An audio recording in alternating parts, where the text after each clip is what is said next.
Pero syempre bago po tayo dumako sa mga balita at mga issue, narito po muna ang ating Food for the Soul and Food for the Spirit.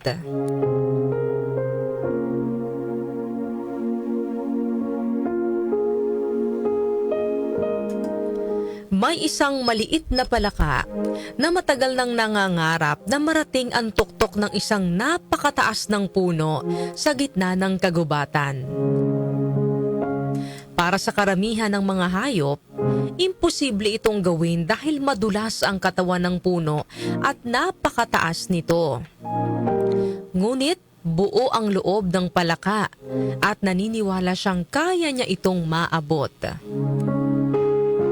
Isang araw, sinimulan niya ang kanyang pag-akyat. Maraming palaka ang nagtipon upang panoorin siya. Habang patuloy siyang umaakyat, nagsimula ang mga sigawan mula sa ibaba. Hindi mo kaya yan. Napakataas ng puno. Babagsak ka lang. Tumigil ka na bago ka pa masaktan.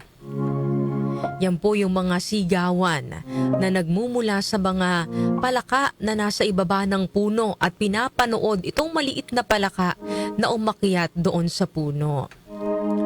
Habang tumatagal, mas lalong lumalakas yung mga negatibong sigaw ng mga nakapaligid sa kanya. Pero kakaiba ang maliit na palaka. Hindi siya huminto, hindi siya lumingon. Patuloy lang siya sa pag-akyat kahit pagod na siya. Madulas man ang puno at ilang beses muntik na madulas ang palaka, hindi pa rin siya sumuko. Makalipas ang ilang sandali, nagulat ang lahat nang marating niya ang pinakatuktok ng puno.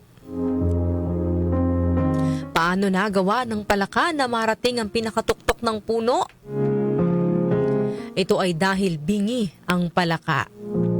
Inakala niyang ang mga reaksyon na nakikita niya mula sa mga kapwa niya palaka ay pagpapalakas ng loob niya upang magawa niya ang kanyang pangarap. Ano po ang aral na mapupulot po natin sa kwento natin ngayong umaga? Upang maabot natin mga kanyusik yung ating mga pangarap at mitiin sa buhay, dapat maging bingi po tayo sa mga negatibong salita at opinyon ng iba sa atin. Sa buhay, maraming tao ang magsasabi na hindi natin kaya, na imposible ang ating mga pangarap o dapat na tayong sumuko. Ngunit kung patuloy po tayong maniniwala sa ating sarili at hindi magpapadala sa negatibong salita ng iba, mas malaki po yung tsansa na maabot po natin ang ating mga minimithi.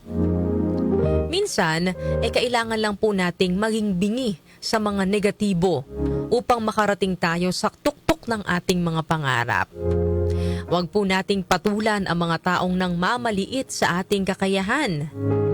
Yes, mahirap na hindi maapektuhan dahil tao lang din tayo mga kanyusik, nasasaktan din kapag may mga naririnig tayong mga negatibong komento.